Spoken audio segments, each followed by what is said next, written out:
Welcome back to the podcast. Today we are celebrating 200 episodes.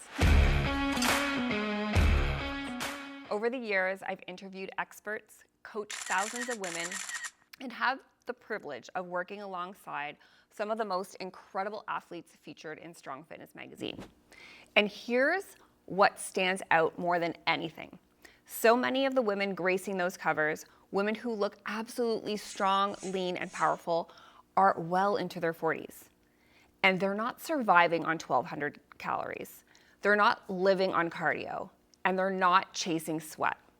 They have standards. After 200 conversations, after watching trends come and go, after seeing what actually holds up year after year, the formula is clear. The women who look strong and lean in their 40s don't rely on willpower. They rely on standards. So today, I'm distilling 200 episodes into one cheat sheet. If you want to look strong and lean in your 40s, not smaller, not exhausted, not carrying extra body fat or gaining belly fat, or constantly dieting, here's what actually works. This isn't extreme, it's effective. And today, me and our head coach Jaclyn are breaking down the 10 things the most fittest women in their 40s have in common. This is your cheat sheet if you want to look strong and lean in your 40s.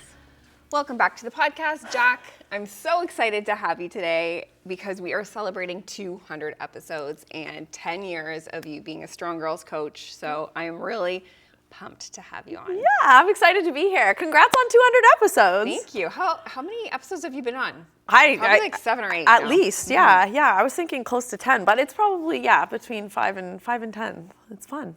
So throughout these last 10 years, we've personally coached over 1,000 women, getting into photo shoot shape. A lot of them been published in Strong Fitness magazine. And, you and I have really noticed a common theme amongst these women who are 40 plus. They have these 10 things in common. So we're going to go over almost like a little mini cheat sheet today on what these 10 common things that all of these women have in common to stay their fittest, strongest, leanest, healthiest self. Fittest over 40. Yeah, the 10 things that you and I both have seen consistently for successful women over 40 in fitness.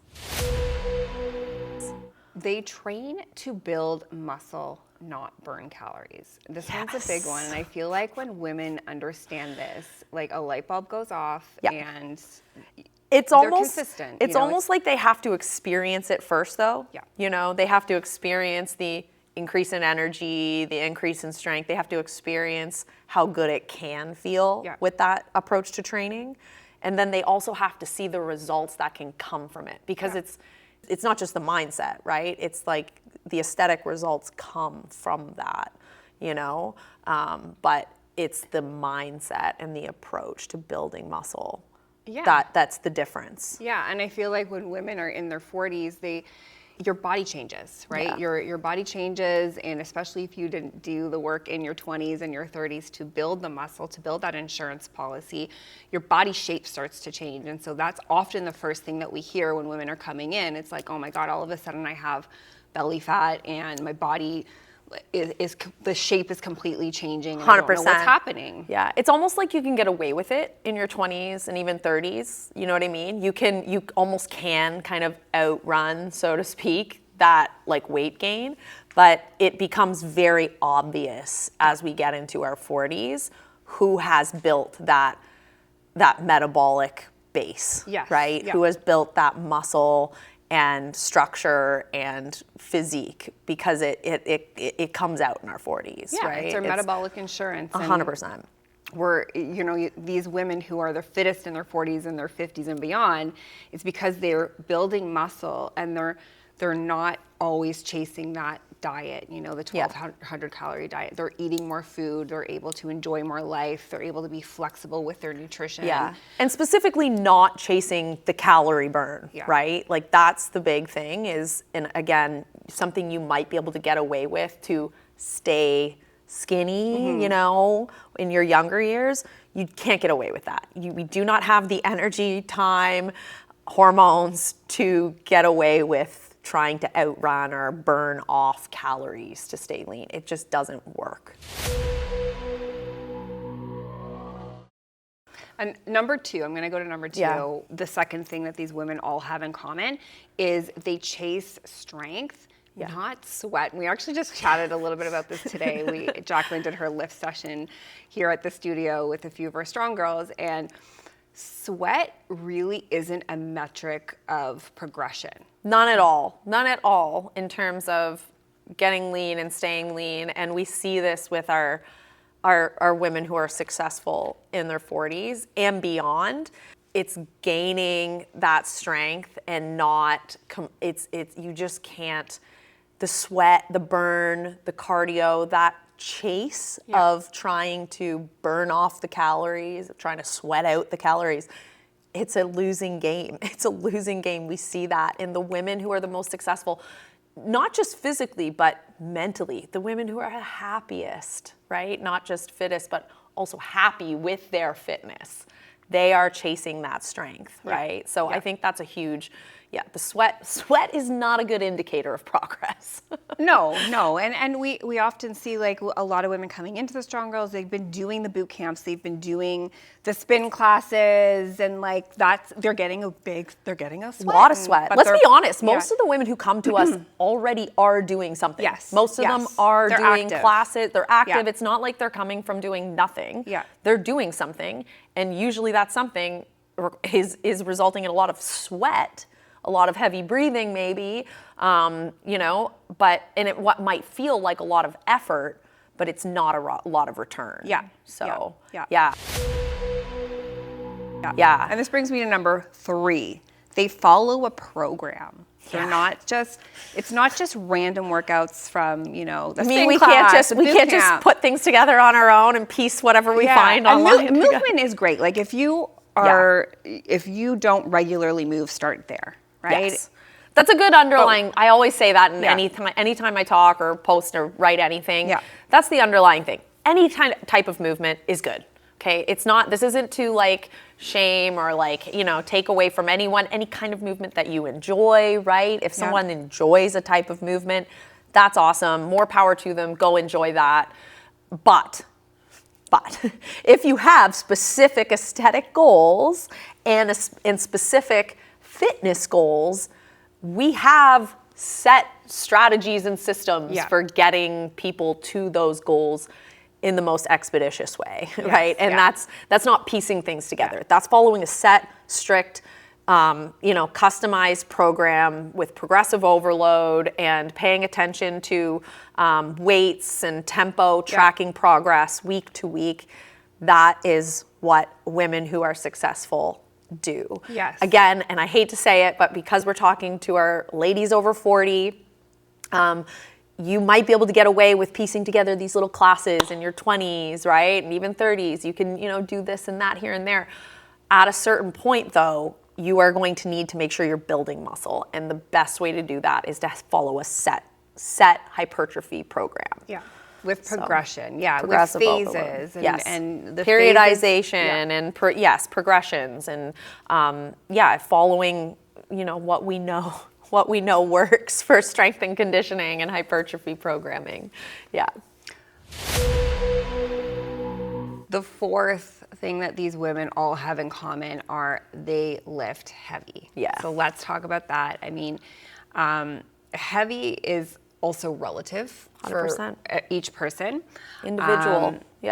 Progression is not, and so with our program, we're always trying to get women to lift the heaviest for them. Yep. Right. 100%. And start where they're at, and the goal is to always increase your weight. Increase the weight, 100%. That's like a standard across the board. Like you said, everyone's starting at a different place. Yeah. But from where you start, the progression is to lift heavier. Yeah. Yes. I've never worked with anyone where we've told them to lift less heavy or with less intensity, right? And I guess that's what we should be talking about if we want to get,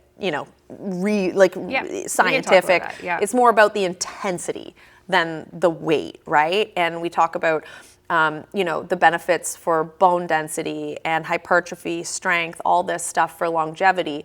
That does come with a certain amount of intensity, and that varies from person to person, but the intensity is often coming from the weight, and that's why we say to lift heavy, because it does need to be a certain weight in order to get those bone density improvements, right? You can't just lift lighter weight for many, many reps and see those improvements. So there is a specific intensity and volume that we want to work with, and that means lifting heavier than maybe what people think. So. And we're creatures of habit, so a lot of the women coming to us, like you said, they're already moving.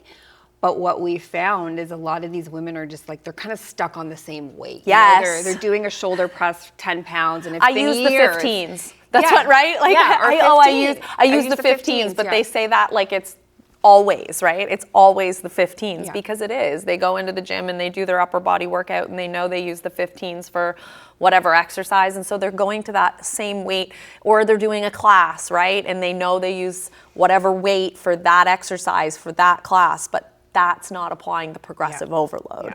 And so once our bodies have adapted to that, it's not going to continue to adapt and progress from that amount. So yeah, I think that's a really, really good point.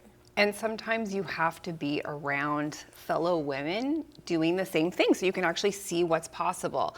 Or having a coach saying, you could probably go up a couple pounds on this specific exercise and trying it out. You can always drop down, right? I love that. Yeah. And that is something all our girls, and I'll say for us specifically, our most successful clients are the ones that are submitting their videos and we're giving them feedback on how hard they're trying, what their effort is like, their RPE, their form, their technique. I'm giving them that little push, and maybe it's a push, maybe it's a boost of confidence saying, you got this, yes, you can go heavier now, right? And then those are the most successful women by far. Yeah. These women who are the fittest in their 40s are also eating like athletes. They're not dieting. No. Like, they're not going on and off diets. They're not going on that hamster wheel that we often see. The most successful women, and you can correct me if I'm wrong, but of our clients, the most successful women are the women eating as much as possible while staying within their calorie goal range. Yeah. Right? And I know that sounds like kind of, flip-flop back and forth. Of course, it's, as much as we can. But a lot of people think to get to their goals, they're going to go as hard as they can, as deep into a deficit as they can to get to their goals as fast as they can. Yeah. That is not what successful women do over 40 because it's a recipe for disaster. It's chronic. It's chronic restriction. It slows your metabolism down. It affects your hormones. I think, can we just stop for a second and talk about this? Because this is a very real thing, and I don't think people really appreciate just how much dieting actually does impact your metabolism, your hormones, your mental state. I really wish more women understood, and even younger. I wish I could go back, I'm sure you do, to when in my 20s and earlier 30s where I went on these extreme diets. I know that impacted me. Yeah, you should have been building muscle. Building bone density, all this stuff, like back in those days when we were at our peak to do so.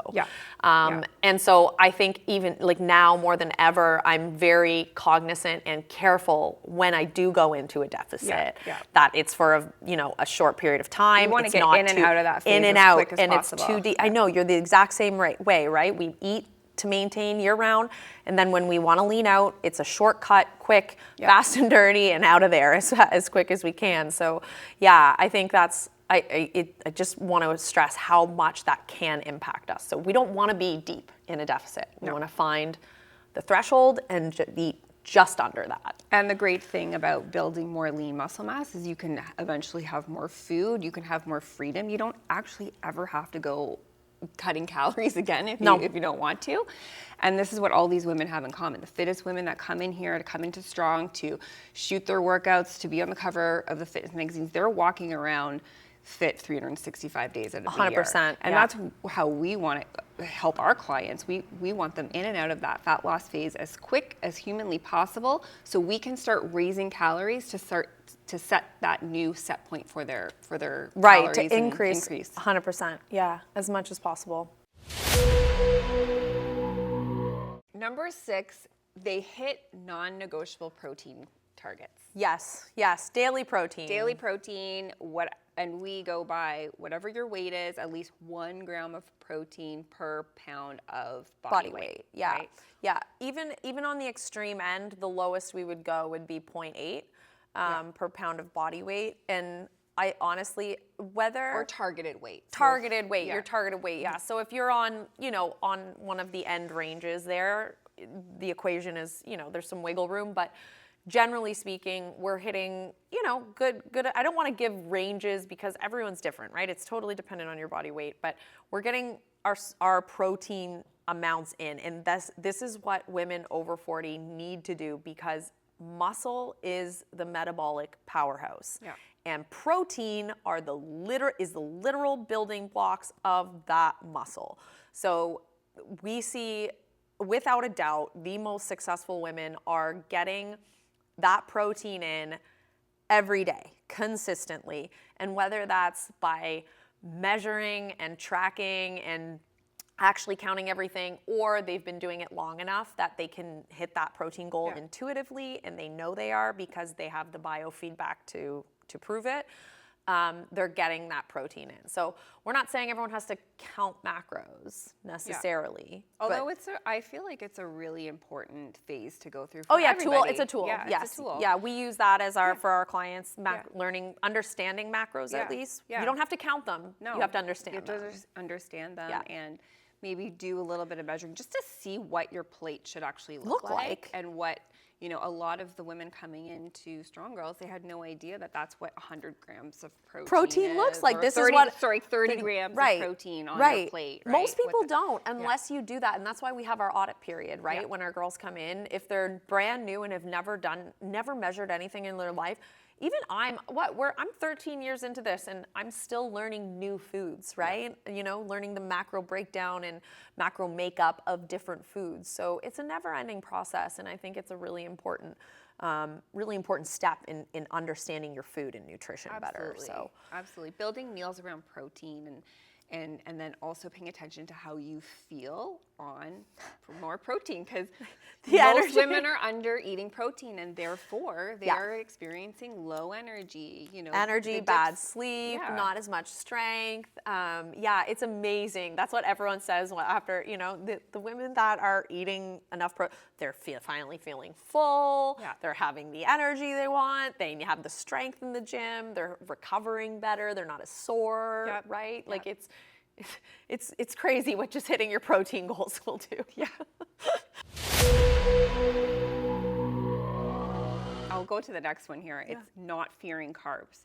Yeah. The women that are the most healthiest and in shape are eating carbs mostly every meal. Definitely every day, almost every meal. Yes.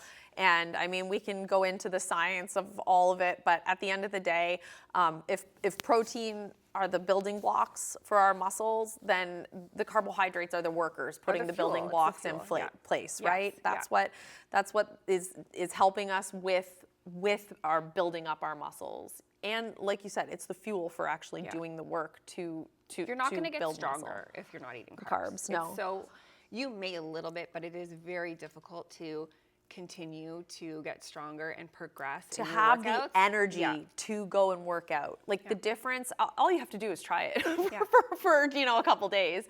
Go and try a workout with carbohydrate and try to work out without. And we best athletes on the planet will tell you carbohydrates are what fuel their workouts. Yeah. So and not only that's for your thyroid health, it's for your recovery as well. Not to mention, like, how about fun, good food, yummy food? Like mental health, emotional health, right? Yeah. Like, let's talk about that. Happiness again. There's the happiness piece, like that's part your of it moods here. will be so much better. Yeah. Especially for women. Let's just call a spade a spade. Especially for women and women over 40, right? Like, well, have you ever done a low carb diet? Oh, I've done keto. I'm nasty on a low carb diet. I did keto way back when. Yeah. It's not fun. No. I thought it was. it kind of gives you the idea, the illusion of freedom. I think that's what it is. Yeah. Keto, it's like, oh, you can eat whatever you want, but you actually can't. That's not the case, Yeah. right? We know that, and and not only that, how you feel is just not. It doesn't even compare. You can't sustain and maintain it forever. No, you cannot. Right? And fats are also super important too, but majority of us can get enough fats with the foods that we're eating. Our if we're standard eating whole diet, foods, if we're eating, yes. our protein, covering those as well. But I would say like carbs are number 2, and not only that, but the fiber. Yes, that come with the carbs. Yes, yeah. So a lot of women who are eating more protein, they're finding their digestive systems a little bit slower. Fiber can actually help. 100%. Yeah, that's why we have to, when for us anyway, and our clients when they start with us, it's non-negotiable. If we're increasing our protein, we need to make sure our fiber is matching, right? Yeah. So yeah, no, it's a huge difference. Okay, number 8.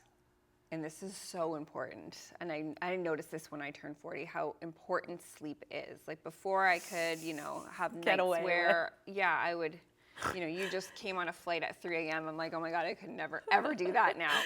But sleep is just so important. Yeah. Like you need to have that routine where you're sleeping at least 7 hours. I know it can be difficult, but now they're saying 9? I'm gonna go ahead. Okay, so the latest research is 9? And it's for women is 9 to 10, 8 to 10 hours for women for optimal hormone health and brain function is what they're saying. And I can go find the study if we want to include it here. But 8 to 10 for women is what is optimal. Yeah. For function, strength, fitness, hormone health, brain function, all that fun stuff, which is, I know it's very difficult. Yes, it's really hard. But you and I both know, and we've seen this with our clients, that the women who are getting consistently that at least 7, 8, 9 hours, if they're getting that consistently, they're having more success. Yeah. Well, they're able to stick to their plan. I was just going to say, they're not as angry, they're not as frustrated, they're not hungry. They're able to, truly, it's about being in control of your emotions and your choices, right? And sleep makes such a big difference in that. So I think, and also the ability to set those boundaries creates a level of freedom almost, even though it seems like, we're going to talk about routines I think in a second, but even though routines kind of can feel like restrictive, it actually creates more freedom for you. Yeah. And so that's the same with sleep. When you're consistently going to bed at the same time, and let's be honest, that's what we mean here. Yeah. Going to bed at the same time and waking up at the same time or similar times, that is what successful women do. Exactly. Yeah. And when you're not sleeping, and this comes up often when some of our clients have hit a plateau and they're just really struggling and they're not sleeping, their body's just not responding as well as it could be responding if they actually had a really good bedtime routine. And that means turning off your phone an hour before bed, having a really dark room, having that full routine, doing some stretches beforehand. Shutting everything off, having your bedtime routine. That was something I implemented. We talk about in our 40s. I'm not quite in my 40s, but I know that, at 35, I implemented a strict bedtime routine.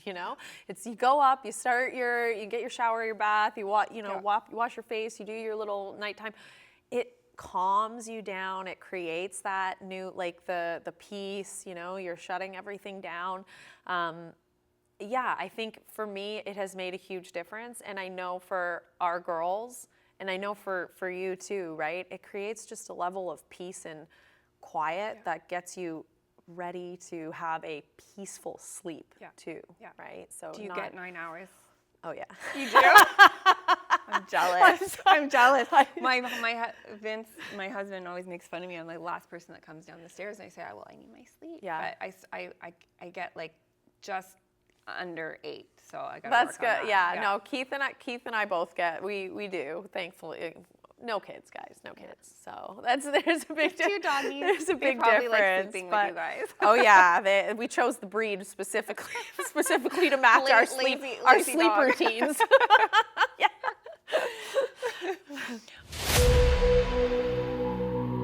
Next to sleep, I would say, is prioritizing recovery. And the fittest women, 40 plus, they are prioritizing recovery just as much or more so than the actual workouts. Training. Yeah. Yes, 100%. And stress management too. Yeah.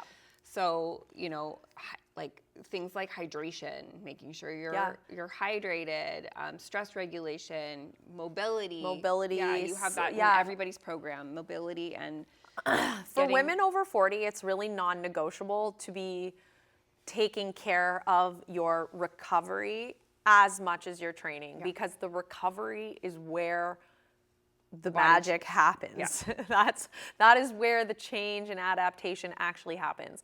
The stimulus from the training begins the process. Without recovery, you cannot finish the process. Yeah. And so I think that's one of the biggest things. The people who come out hot and try to do workout every day and getting something in every day, that's not sustainable. No. We don't see that last very long. No. The most successful people. You can go people, backwards that way, right? 100%. You do go backwards. It's a workout's a stress. If you're putting stress on top of stress on top of stress, and you're not allowing your body to actually come down from that stress and recoup, it's worse for you. Yes, 100%. Yeah, and I think that's the whole point of working out, right? Is to place a small amount of controlled stress on your body in order to elicit the adaptations we want, but go too far and those adaptations won't happen. Yeah. And that's what we see with a lot of people who just burn out and overdo it and aren't taking the time for that recovery. Yeah. I would say my favorite part of recovery is like walking. I think walking's really good, or taking an yoga, Epsom salt bath. These are all things, and beyond that, there's so many mechanisms at play, right? With our hormones, cortisol, all this stuff happening, right? Especially in today's day and age, right? The world is busy as fuck. Yeah. Okay, it's so busy, and people are busy, more busy than ever. So I think it's recovery should be therefore as important, if not more important than ever. Yeah. What do you think about scrolling for recovery? Oh my God. Oh my God. Oh my God. Scrolling is not scrolling. Well, like if you're stressed, if you're looking at animals, and like funny videos, then maybe that's fine. It's some laughing, happy. I have a happy folder. But if it's making you mad while you're scrolling, that's not stress relieving. No, I agree 100%. And with social media nowadays, it's hard to tell. So if you're unsure. I would stay off social media in the evenings, and because that stress you're getting from that is not helping. Yeah. Number 10, the final thing that these women have in common is they rely on routines, not motivation. And this is a big one. We've heard this so many times.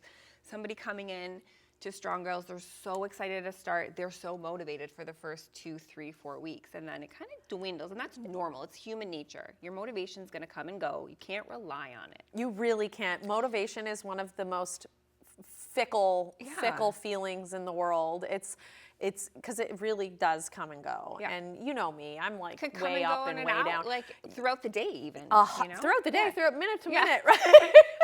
Life gets busy, shit happens in your day where 100%. Things just, that's one of the big ones, right? Is life happens. Life happens. And if you know, the most important thing is knowing you. Because I know some women that, if they don't get their workout in first thing in the morning, it's just not happening. Yeah, I'm one of them. Right. So it's just not going to happen. Too many things come up. The kids have their stuff. This happens. Things come up. It's not going to happen if it doesn't happen in the morning. And so you, as an example, you have to get your workout in the morning. And that is your routine. And we know that is more successful than relying on motivation to get you there, because we've done it for decades. Yeah. We know you're this is literally your job, and you still can find excuses not to get your workout in if you don't get it in. And I put my workout clothes right next to my bed, and that's the first thing I do. Yeah. Going back to the sleep routine, that was one of the big things that I implemented with my bedtime routine is setting out my clothes for the next day. So it's such a little simple thing, but it goes it's a game such changer. a far, It's a game changer. It really is, because when you not only are you setting your mindset up to get your workout in that next day, right? It's not, oh, if I can fit it in. It's no, I'm putting these workouts on, these clothes on, I'm getting it in, right? It's you start that from the day before, and then you're not relying on motivation. You're just doing what you're relying on your habit that you've done, or like a system that you've set into your life. Yes. And it's just part of your life now. Yeah. And that's where we want every woman that works with us, we want them to implement that so it becomes so easy. It's like brushing your teeth. I love that analogy. Yeah. I use the same analogy, right? Because it's just getting it in. I like the brushing your teeth analogy also, because it also answers the question of, if I missed a day, do I do double the next day? Well, would you brush your teeth twice in a row if you missed brushing your teeth the day before? No, you would just brush your teeth and get back on track, right? So same thing though, but it's just a routine, right? It's just what you do day in and day out, and you set yourself up, and 100% you can't rely. If you're relying on motivation. And sometimes you just have to fake it. Like and when you're first starting, when you're first starting something and it's not who you are yet, you fake being the person who you want to be. Yeah. That's a really good point. Yeah. You just pretend, like, and if there's somebody that you, like, our girls work with you, like, pretend to be Jaclyn. What would Jaclyn do? Like, just use that as a cue. Yeah. And I think I really like that piece of advice, is like, pretend to be that person. Like, and what, like, to give an example for people, that means like I am not someone, and this is what we hear all the time. Oh, I can't work out in the morning, or I'm not a morning person. Bitch. Yeah. Become one. This is the whole point, is you're not a night person either. You're not getting it done. You're not a night person. This is the whole point, is you're trying to create this new version of you, and that requires new routines. That requires you believing, or at least pretending to be that person for a little while, right? And that person doesn't rely on how they feel. They just do it. If you want anything in life, it doesn't have to be a fitness goal. It could be any goal in your life. You can't rely on how you feel. No. You have to just do the shit to get you to where you want to be. 100%. Period. And I think any successful person in any space would agree with that sentiment. Is feelings are shit. Yeah. Systems win when life gets busy. Systems win. We say this all the time in business. Yeah. Systems win. Systems. We need systems. That's like true. Yes. Coaches are starting out too. Like when the coaches are coming to do our formula certification. It's like they get stuck because they don't have the system. Right? You need the systems. It's the same when you go to, for anything, systems. And so we're encouraging you to implement your own systems to support your own goals, right? And those systems and routines look different for everyone, but they are non-negotiable, that all successful people have those systems and routines. Yeah. So Jack, after 200 episodes, the formula really hasn't changed.